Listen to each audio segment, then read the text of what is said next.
Bloomberg Audio Studios. Podcasts, radio, news. This is Bloomberg Businessweek with Carol Massar and Tim Stenovec on Bloomberg Radio.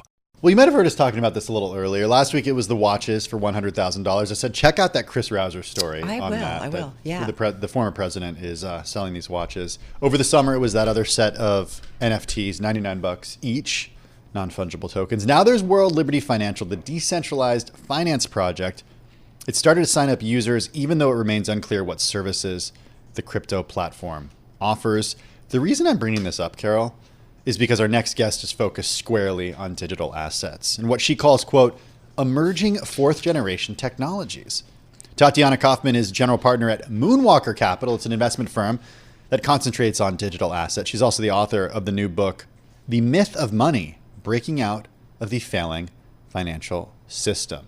Tatiana joins us from Los Angeles. Tatiana, how are you?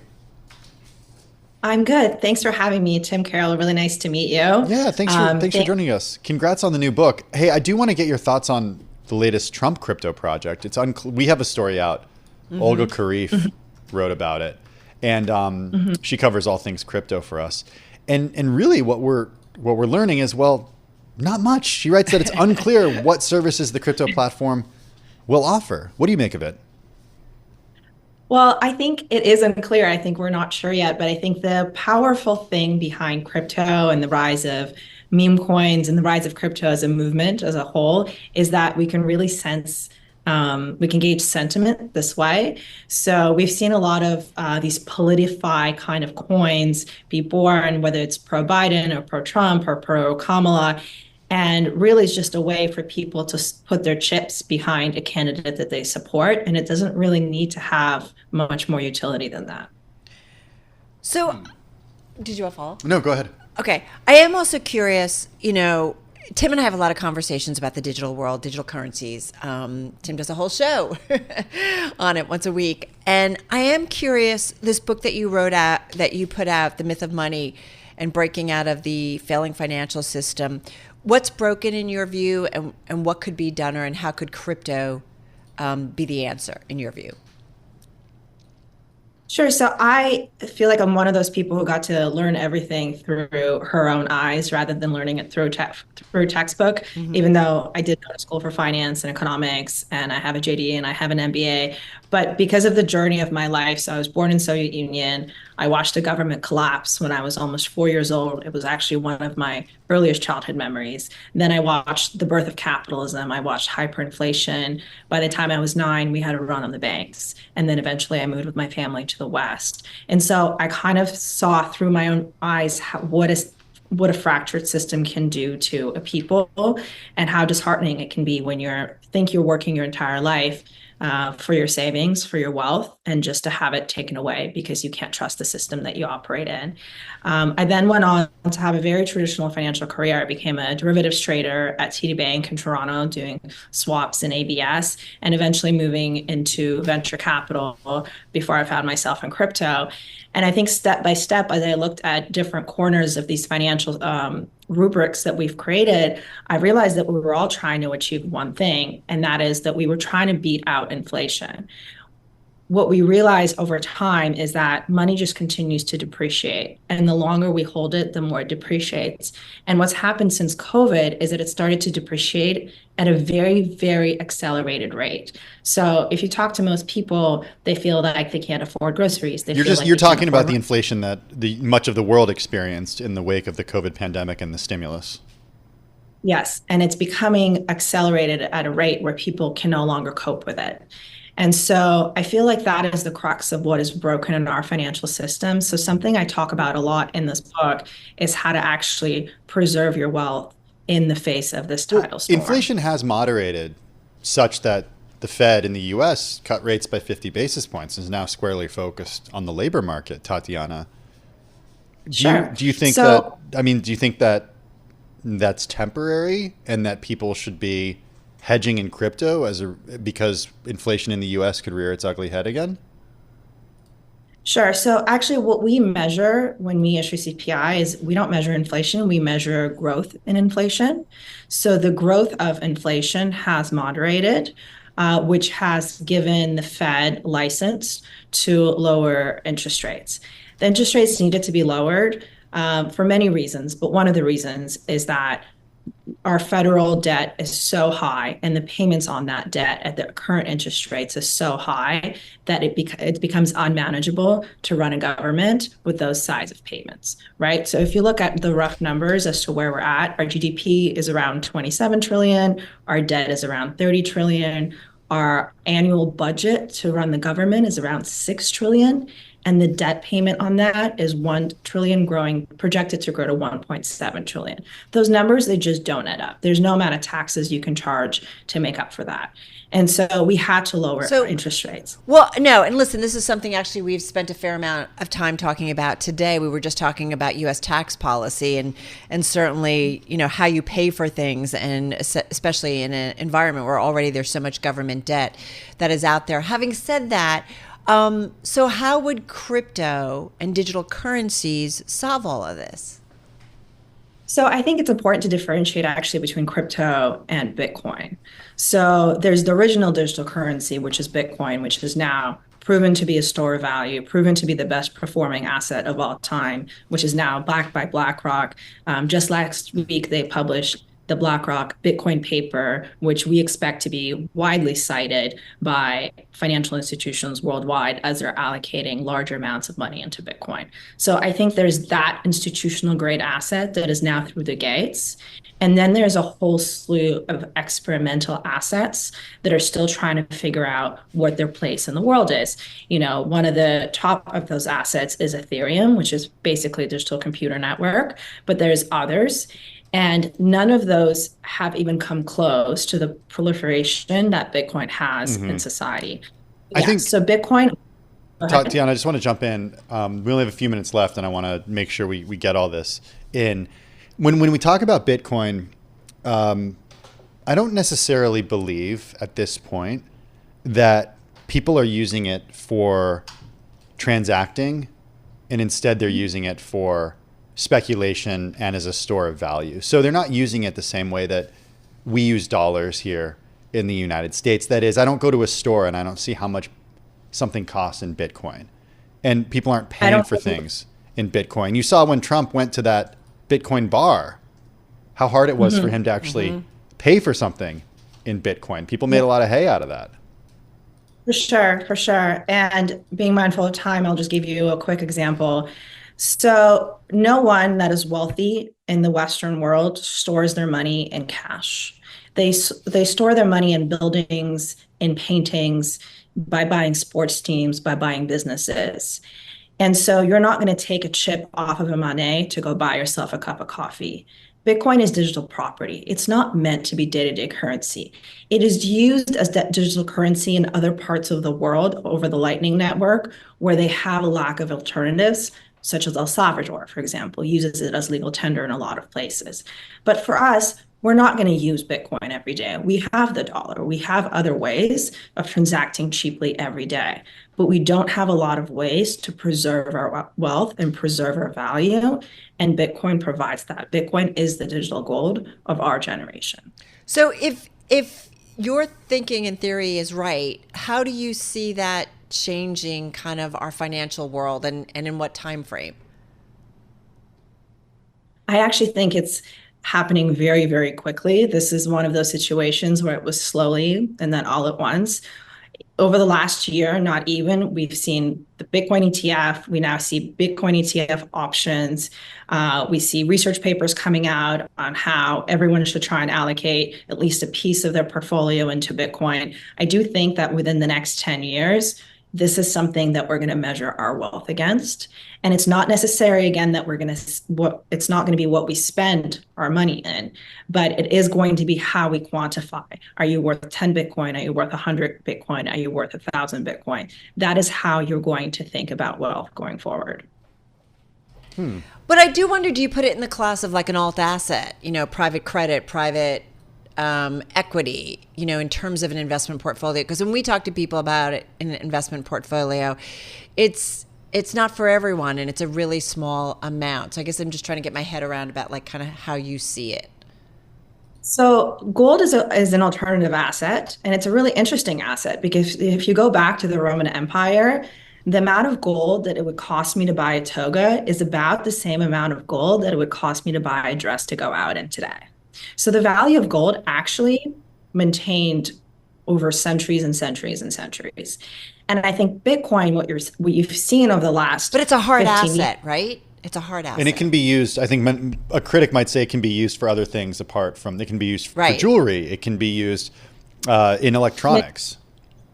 Many things can be used for jewelry and many things can be used for electronics. I don't think gold has as much demand as we think it does for electronics. Even diamonds, which were considered the hardest of assets, have now been replaced. I don't think that statement is as true as we think it is.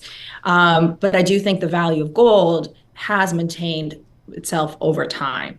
I think with Bitcoin, what you've seen in the last 15 years is you've seen a lot of volatility because there wasn't adoption at first, and then the adoption would take off, and then it would subside, and it would take off, and it would subside. And as a result, you would have this asset that would go up and down. But you also saw this incredible growth over the last 15 years in price. So what we're seeing now is we're actually going to see a big slowdown in that. Maybe Bitcoin will 2x from here, and maybe it'll 3x. But no one's thinking in the next 2 years they're going to see a 10x on Bitcoin. The volatility is starting to subside. The asset's becoming more stable as it's becoming more institutionally recognized, and it's becoming held by a group of people. I have to say, another provocative conversation around money, the future of money, and maybe the role of digital currencies and all of it. Tatiana, thank you so much. Tatiana Kaufman, general partner at Moonwalker Capital, joining us.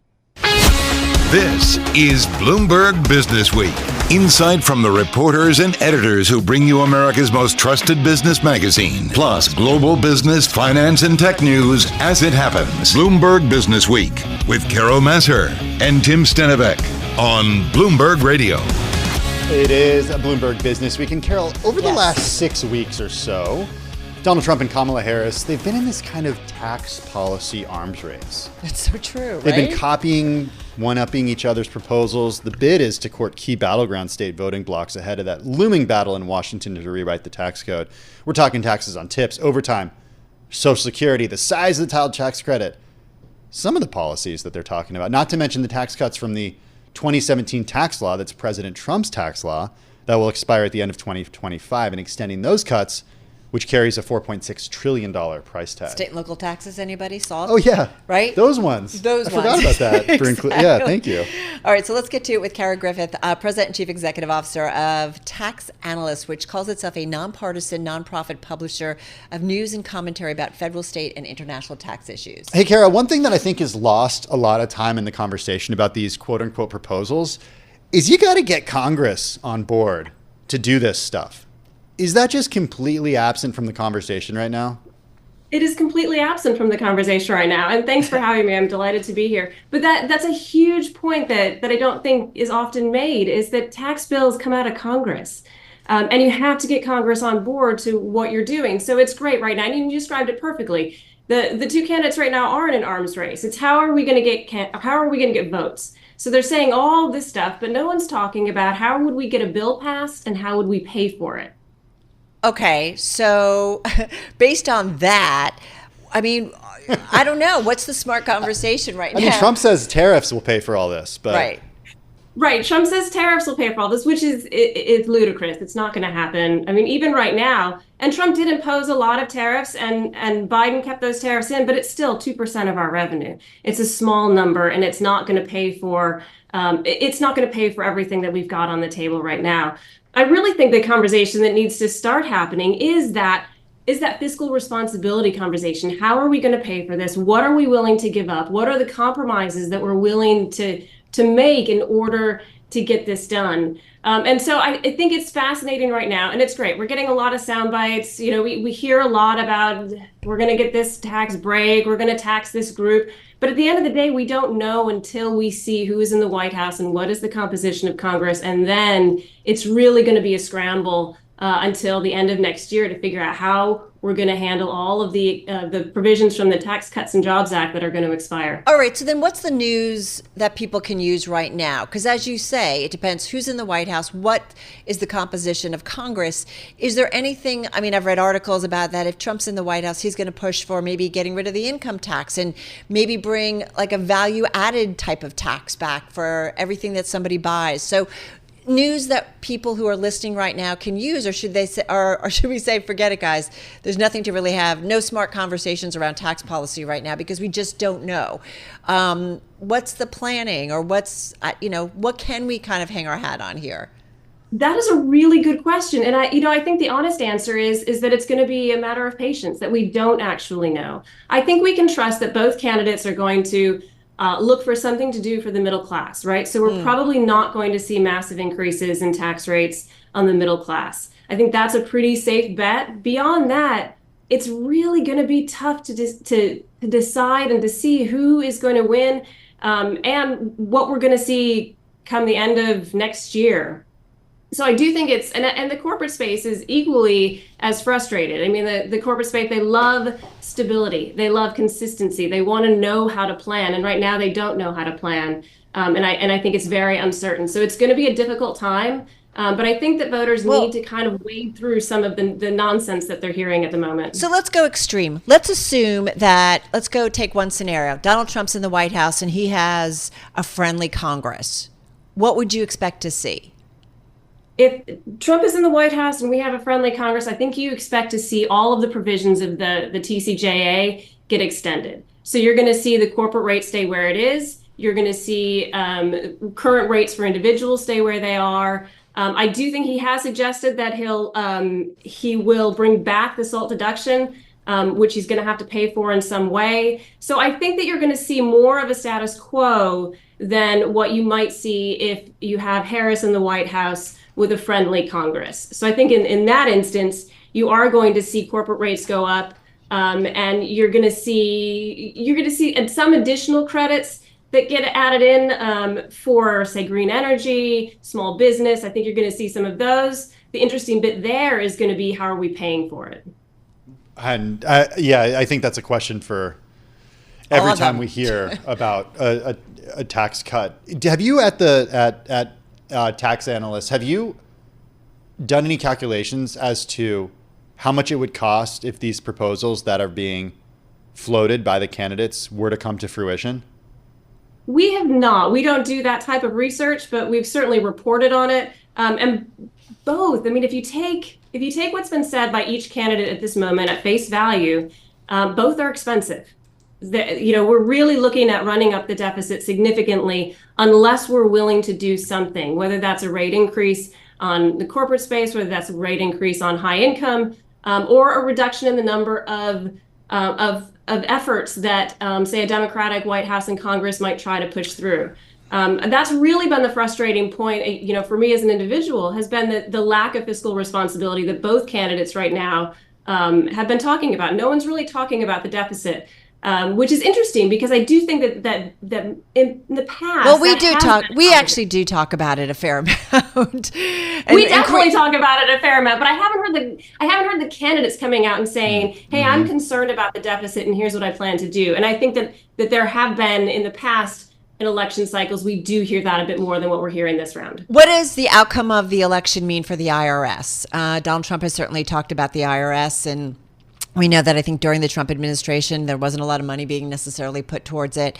What do we need to know about that? And just got about 30 seconds left here. Sure. IRS funding is such a challenging issue. I do think that if Trump is in the White House, the IRS is seeing very little funding. And if we have Harris in the White House, then the IRS has a bit more hope of getting some funding. Funding for the White House is vitally important, or funding for the IRS is vitally important. They don't have enough, and we continue to ask them to do tasks that are outside of really what their wheelhouse is. And we have had a chronically underfunded IRS. So that's an issue. It kind of fell by the wayside and didn't get as much press in maybe the last year that it was for a while. But that's definitely something to look forward to. Yeah, and this is just about having the resources just to do normal collection, not necessarily go after crazy things. What are you smiling at? Just how much this would cost, and where, if we already have deficit running up. We have to figure it out. And gosh, what if we have a weaker economy? Your tax But you know receipts what's not go down, too. popular? What's- Saying you're going to raise I taxes. know. It's never. It's not popular. I know. Yeah, it's not fun. Tara Griffith, president and CEO of Tax Analysts. It's a nonpartisan, nonprofit publisher of news and commentary about federal, state. We didn't even talk about SALT. No, we didn't, which we know how both of us feel. Maybe we just print a digital coin and pay for everything. That's an idea.